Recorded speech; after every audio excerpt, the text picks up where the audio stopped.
Happy new year. আজকে হচ্ছে ইংরেজি বছরের প্রথম দিন। তো যাই হোক, হ্যাপি নিউ ইয়ার। এটা আসলে একটা ইংরেজি মাসের বছর, সেজন্য ভাবলাম যে আজকের খাবারগুলোতে একটা ইংরেজি ভাব বা চাইনিজ ভাব নিয়ে আসি। সেজন্য বাচ্চাদের জন্য আজকে আমি যা যা রান্না করেছিলাম তার কিছুটা অংশ আপনাকে দেখাচ্ছি।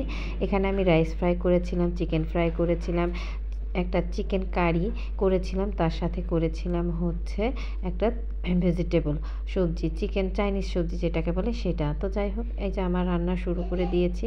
এমনিতে আমার বেশ দেরি হয়ে গিয়েছিল, মেয়ের স্কুল থেকে আসতে আসতে প্রায় 1:30 বেজে গিয়েছিল।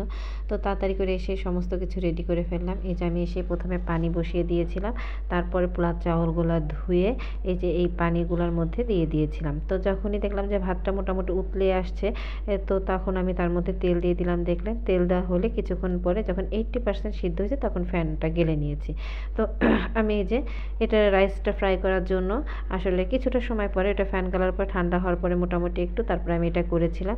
এটা দেখেন সবজিগুলো ভেজে নিয়ে তারপরে আমি রাইসটা দিয়ে দিয়েছিলাম। এটাতে শুধুমাত্র আমি ম্যাগি মশলা দিয়েছি, সেকেন্ড কোনো মশলা দিই নাই।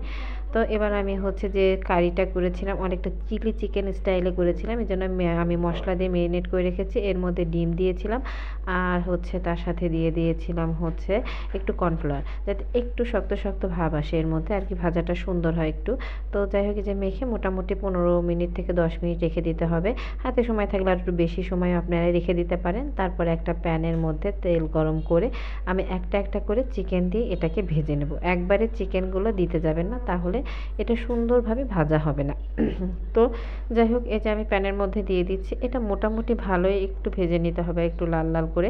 তারপরে যখন ভাজা হয়ে যাবে, যে দেখেন আমার চিকেনটা প্রায় ভাজা ভাজা হয়ে আসছে, তখন এভাবে আমি সমস্ত চিকেনগুলো ভেজে নিয়েছিলাম এবং তারপরে এরকম লাল লাল করে ভেজে নেওয়ার পরে চিকেনগুলোকে আমি উঠিয়ে নিই।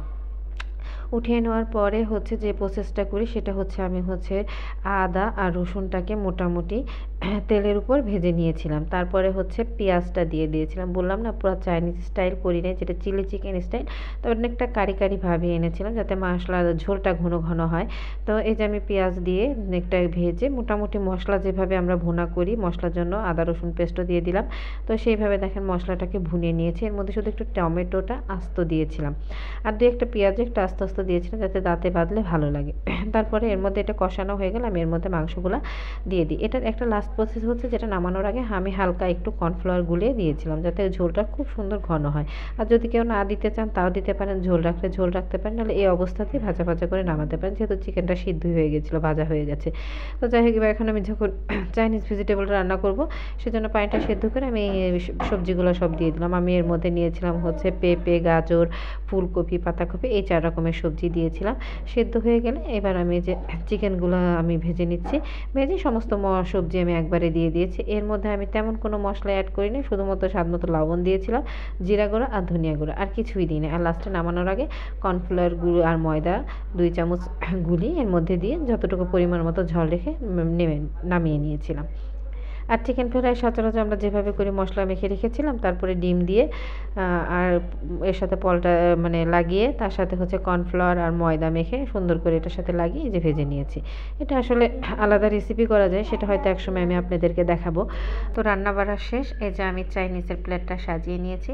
দেখেন সমস্ত কিছুই আছে, এখানে সালাদও করেছি একটু, সেটাও আছে। তো কেমন লাগলো আমার রেসিপিগুলো জানাবেন।